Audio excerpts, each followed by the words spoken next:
Good afternoon and welcome to the April edition of In the Know with the CNO. My name is Andrea Burns and I'm the CNO of Anderson Hospital. Today I have the great pleasure of bringing to you more of our DAISY nominees from first quarter 2026. We have beautiful stories written by patients, families, and co-workers. As you probably saw, Dawn Ferguson was our first quarter winner and had a wonderful story, and that's out on the intranet. Today, I get to share these stories with you with some of my friends in administration. At this time, I'm going to let Patrick Garvey and Reva Weems share some of the great stories from 2026 first quarter. Hi, this is Patrick Garvey. I'm the Chief Financial Officer for Anderson Healthcare. And my story is this. I would like to nominate Cheryl for the DAISY Award in recognition of the exceptional care she provided to my wife, Sadie, and me during an unexpected hospital admission for a prenatal check. What started as a routine visit quickly turned into an unplanned admission, and naturally, we were both anxious and overwhelmed. Cheryl immediately stepped in with calm reassurance, genuine kindness, and a level of compassion that made an incredibly stressful situation feel manageable. She went above and beyond in ways that truly mattered. She frequently checked on Sadie, brought water and snacks without us even having to ask, and made sure we were comfortable throughout the entire stay. It wasn't just the tasks she performed, it was the heart behind them. She treated us like people, not just patients. Most importantly, Cheryl advocated for my wife when her nausea became difficult to manage. She communicated effectively with the physician and ensured Sadie received the treatment that she needed to feel better. Knowing that someone was actively speaking up for her gave us tremendous peace of mind. Cheryl embodies everything the DAISY Award represents: compassion, advocacy, attentiveness, and excellence in nursing care. We are incredibly grateful for her dedication and the comfort she brought us during a vulnerable moment in our lives. Congrats to Cheryl Weber. Kimmy regularly goes above and beyond for our outpatients to ensure they are cared for and shown love. We have a young, homeless, often incarcerated chemo patient that she brought some clothing for on her own. She even helps confirming he has transportation each time to ensure he can get to and from his appointments here. Due to her attention and caring, he is now coming fairly regularly, whereas he was often missing appointments at the beginning. If she finds out it's a chemo patient's birthday on the day they have to come in for a treatment, Kimmy usually has a cake or treat ready and makes sure they celebrate. Another patient recently finished her treatment and she brought in bubbly, also known as seltzer fruit juice, to toast with the patient as she rang the bell. She does this all in her own time and dime and out of the goodness of her heart.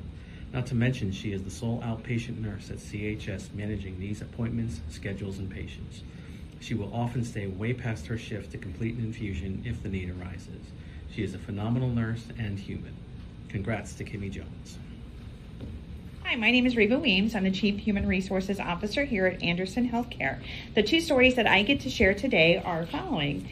I am a 56-year-old woman who has worked in healthcare for at least 33 years. I have had the most horrific incidents with IV insertions, and the last two times requiring an anesthesiologist to do it so they could numb me.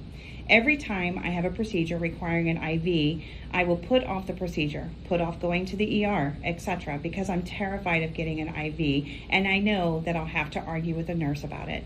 They always tell me I'm being a baby about it. Doctors tell me I'm being a baby about it. Today, Mia treated me like a human.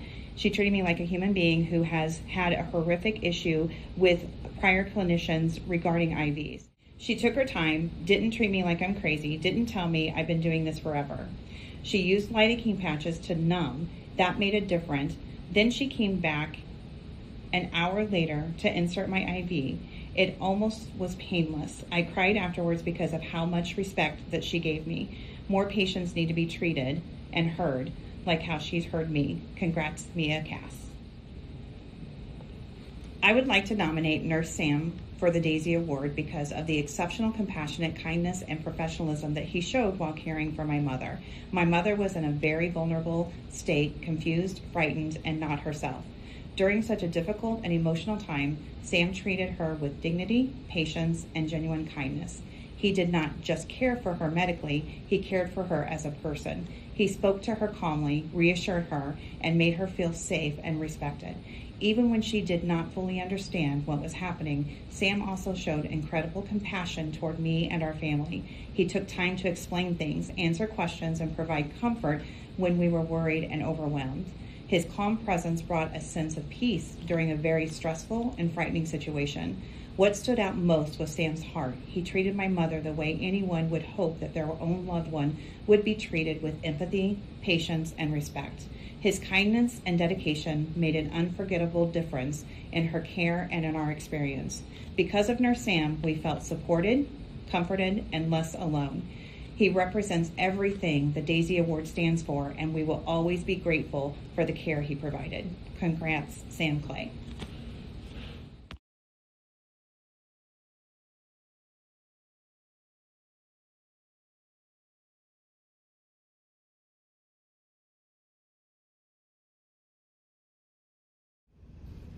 Thank you for joining us for this April edition. I am very much looking forward to our May and Nurses Week edition, so please stay tuned.